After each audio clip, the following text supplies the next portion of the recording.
What's the real estate market going to look like in 2022? I've seen a lot of different opinions out there. So in this video, I'm going to talk about how we got to where we are right now, sitting here today, and then talk about how that pertains to 2022. In the end, I'm going to give you exactly what I think the market's going to do and why, and kind of lay down the hammer and kind of put an emphasis on why it's going to do what it's going to do.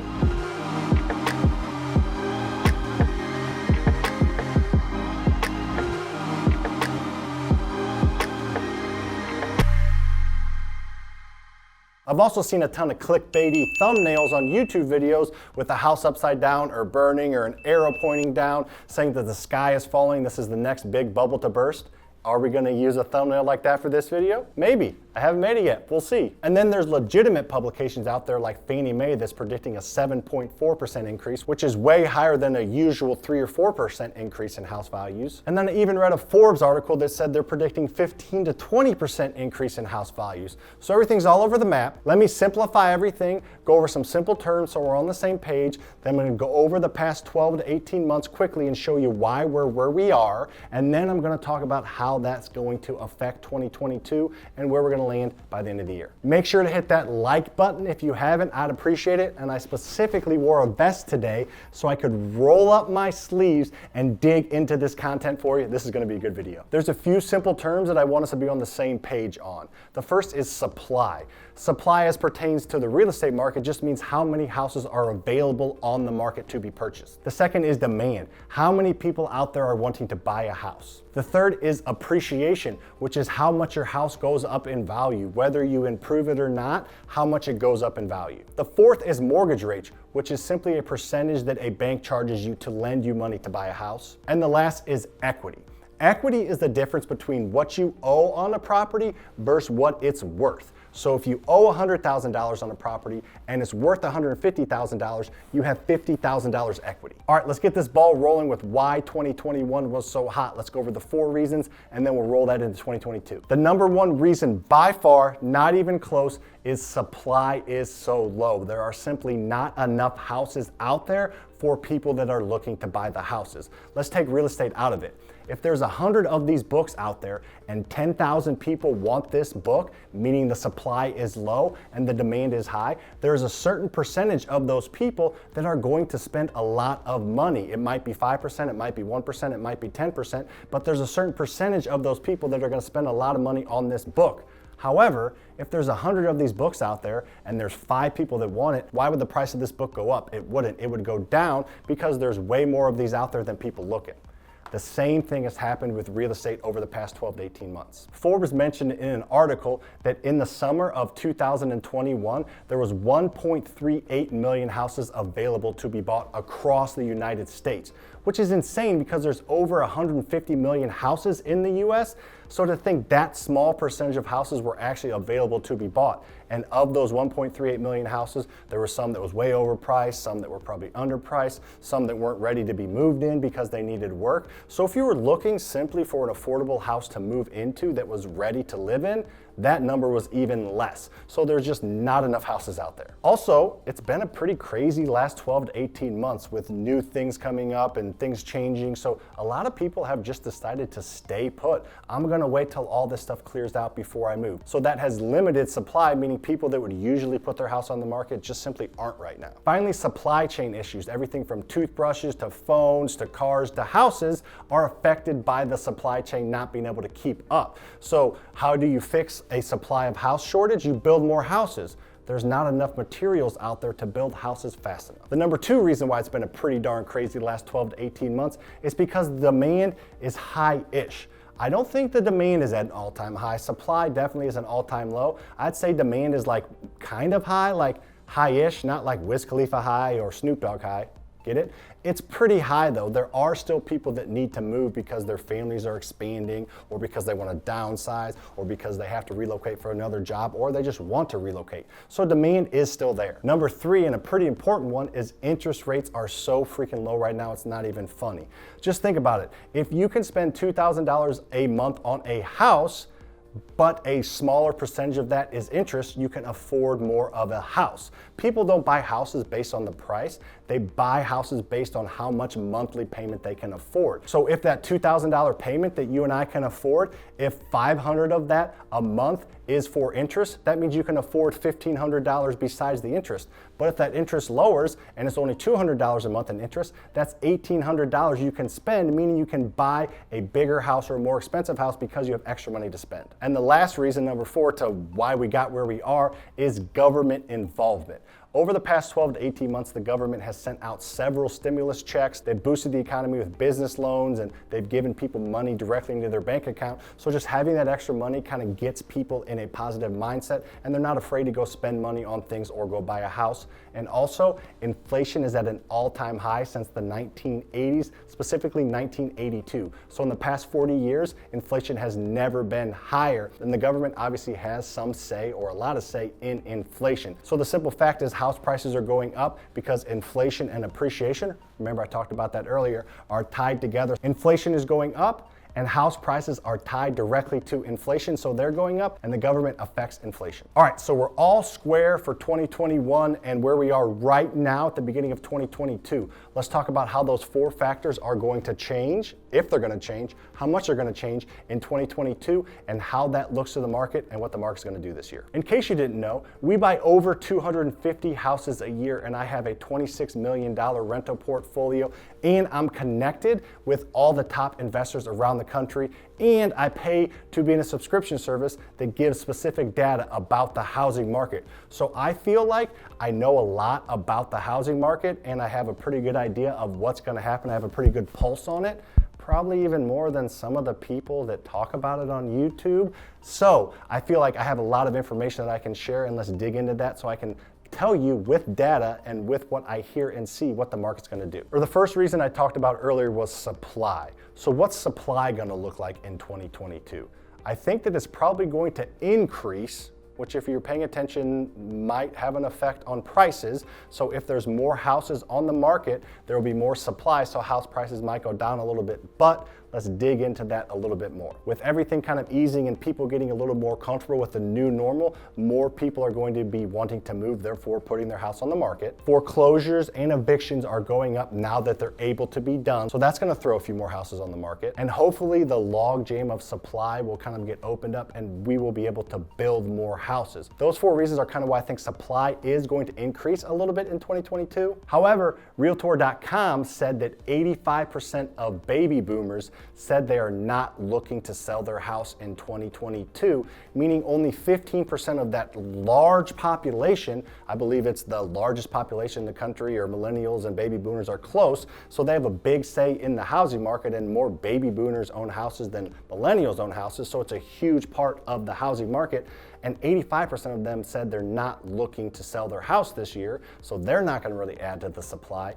And also that 15% that said they would be willing to potentially sell their house and downsize or move, who knows if they're even going to be able to find a house. So that big chunk that usually adds to the supply is not going to do that this year. Number 2, demand. Let's talk about what that's going to do this year.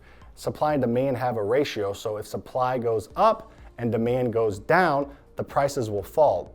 But I don't think that's going to happen. I think supply is going to slightly go up, but I also think demand is going to go up with it, so it's not going to cause too much of a price drop, if any. As I said earlier, a lot of people are getting used to the new normal, so the fact that they haven't moved over the past 12 to 18 months, but we're planning on it, those people are going to start to come out of the woodworks and start to list their house and be looking for another house to purchase, so that demand will go up a little bit.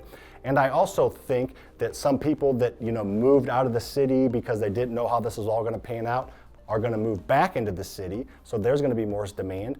But there are going to be some people that want to get out of the city and get away from all this, and they're going to want to move out to the suburbs. So there's still going to be a continual little cycle of people moving in and out of cities, which is going to increase demand. Also, this work from home thing is probably not going away. I personally think that office work and people going to offices is going to slowly go back up and get close to where it was. However, with technology and with everything that's been going on, a lot more people are able to work from home. Therefore, they can move and maybe move to cities with a lower cost of living, so their income can do more for them. So they'll be willing to move. So that's going to push demand up a little bit as well. So in summary, those first 2, I think supply is going to go up a little bit, but so is demand. let's talk about mortgage rates. The Fed has recently stated in their meeting minutes that they are planning to raise mortgage rates 3 times in 2022. Previously, they said they plan to raise it 1 time. So that can change. I anticipate maybe 2 to 3 rate increases in 2022. Just because they said 3 doesn't mean 3. Obviously, they could do 4, they could do 2, or they could do 1. I think it's going to land somewhere between 2 and 3. And anybody that says mortgage rates don't affect housing is wrong. If mortgage rates go up, meaning people are paying a higher interest, then less people are going to want to go out and buy houses, so that demand will definitely go down. So I do think those raising interest rates will have an effect on demand. However, even with a 1 to 2% rate increase, which I don't think they're even predicting for years. I think it's going to be more like, total 1% rate increase. We are still going to be at an all-time low compared to the last 50 years. Shoot, in the 1980s, mortgage rates were in the teens. So even if we get up to 4 or 5% interest, it's going to be higher than we were paying. But if you look back and kind of get perspective, it's still extremely low and extremely affordable to own houses because of a still pretty low interest rate. So I think initially that rise will kind of scare people away because they're used to their friends getting a lower interest rate. But after they kind of take a bigger picture and look out and see the houses out there and still want to move, I think that slight increase, maybe a couple months after each increase, however many happen, that they're going to go out and move anyway. Number 4 is government involvement. While I don't see any big, PPP plans or SBA loans or any stimulus checks going out in 2022, government is going to do what they can to help keep the real estate market afloat. I think that they've realized over the past 12 to 18 months how big of an impact the real estate market has on the economy, from people moving to real estate agents, to investors, to people that work on houses, to people that repair houses, to everybody that's involved, to mortgage companies, everybody that's involved in the real estate sector. It's a very, very large portion of the economy. I mean, there's 150 million houses in the United States, let alone all the commercial properties, let alone all the freaking apartment complexes out there. So it's a huge part of the economy. I don't see any big stimuluses or anything like that happening, but I think the government will step in if need be to kind of keep the ball rolling. All right, oh my gosh, crash, the world's ending, the real estate market bubble is going to burst. You're seeing that a lot, and I see that in some of my comments, and I have looked into it a little bit, and every single person that has made a comment about a bubble bursting or the market crashing, I try to look up their YouTube channel or look them up on Instagram or TikTok or wherever they comment from, and not one of them has any actual involvement in real estate investing, not one. So I'm gonna kind of debunk a few myths that are out there and then lay the hammer down as to why I think the market is not gonna crash. Spoiler alert, but let's back that up. The biggest one is high prices. People say housing is at an all-time high, prices are skyrocketing, houses cost more than they ever have before, and the last time we kind of saw that was 2007-8, so therefore we're going to see a crash again. That couldn't be further from the truth. Right now, 2022 and 08 are not even remotely the same. First off, things just cost more. 2008, 2007 was 14, 15 years ago. So of course things cost more. Milk costs more, eggs cost more, this shirt costs more, the camera I'm recording on costs more now than it did then. So housing costs more. So assuming kind of a normal market, every year things are going to cost more than they cost the year before, especially these bigger ticket items. They're not going to go down in price. So every year, if you follow that logic that has been around for I don't even know how long, since the early 1900s, of course things are going to cost more. So just because real estate costs more now than it did 2 and 3 years ago does not mean a crash. Inflation is so crazy right now, so we're definitely going to see a crash, right? Wrong. Inflation doesn't mean a crash. If you were paying attention earlier, I said inflation is at an all-time high, not in the history of the United States, but since 1982. So in the past 40 years, it's at a high, but it's before then, it was higher. And you remember the real estate crash of 83, right? That wasn't a thing. So the real estate wasn't booming in 83 after this all-time high in inflation that was in 1982. So therefore, just because inflation is high, like it was 40 years ago, doesn't mean a crash. But foreclosures are going up. So therefore, there's gonna be way more houses on the market, so that's gonna slow it down, right? Wrong. In 2008, which everybody seems to reference, 40% of foreclosures, people had 10% equity or less in their house, meaning people, almost half of foreclosures, people owed close to what their property was worth. Therefore, there was no wiggle room at all and they had to let it go to foreclosure. Now, 98% of foreclosures have more than 10% equity, meaning only 2% of people have less than that 10% equity, when back in 08 that was a 40% number. So what does that mean? That means that people that are foreclosing on their house for whatever reason, they have equity. Their house is worth much, much more than they owe on it.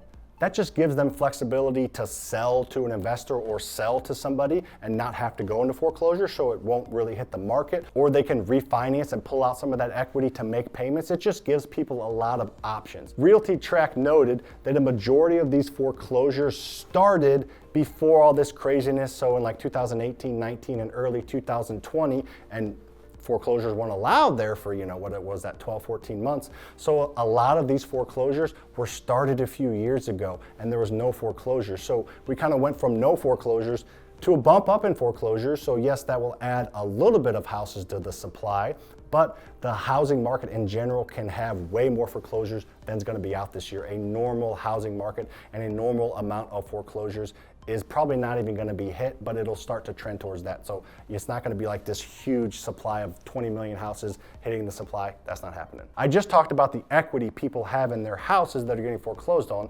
Let's talk about the equity that people have in their houses in general, because house prices shot up so much and the people's mortgages didn't necessarily shoot up. They may have refinanced, they may not have. So that created a lot of equity. CNBC recently stated that 73% of borrowers have at least 20% equity in their property, which is crazy. I mean, a lot of people have a lot of equity. And when people have equity, they have options. They can refinance and pull cash out like they said, they can pull out a HELOC, and there's no reason for them to sell, or at least not that type of reason. They're not gonna be forced out of their house if they have equity, because they can use that equity to make payments, refinance, or even do a HELOC and do things with. And 28% of people have at least 50% equity in their house, which is crazy. All right, here's the hammer.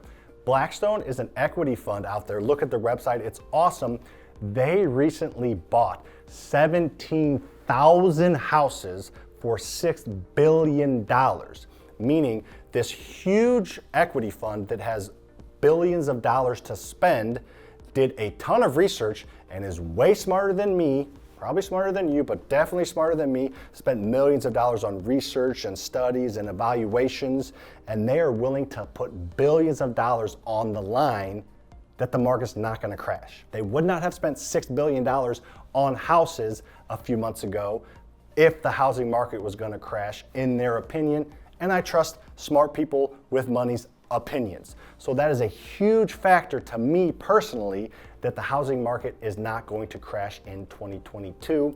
It's going to remain strong to semi-strong. It's not going to be the hottest market ever like it was last year because of the factors I talked about in this video, but it is going to continue to rise. It is going to continue to be strong for probably a few years. I will obviously update this if things change and update if my opinion changes. But as of now, I see a very, very strong 2022. I just don't know how strong the market's going to be. I know it's going to be a strong market, and I'm extremely confident it's not going to crash. If I see thunderstorms or something ahead that has changed, I will definitely update you on TikTok, on YouTube, on Instagram. I'm even getting into Twitter and Discord and probably all that kind of stuff this year, as well as I hire a team, because up to this point, it's all been me doing this. So if you enjoyed this content and enjoy these types of videos with me doing a little more research and digging in and kind of giving you more backed up actual facts, make sure to hit that like button if you haven't. Hit that subscribe button.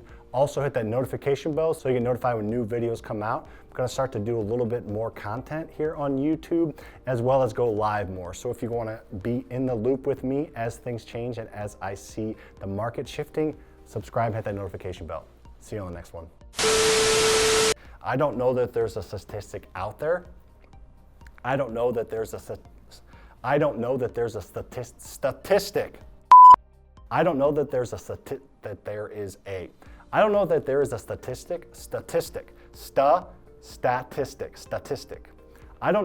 is a statistic out there. No, let's not even say that. I can't say statistic, and that's stupid. Perfect.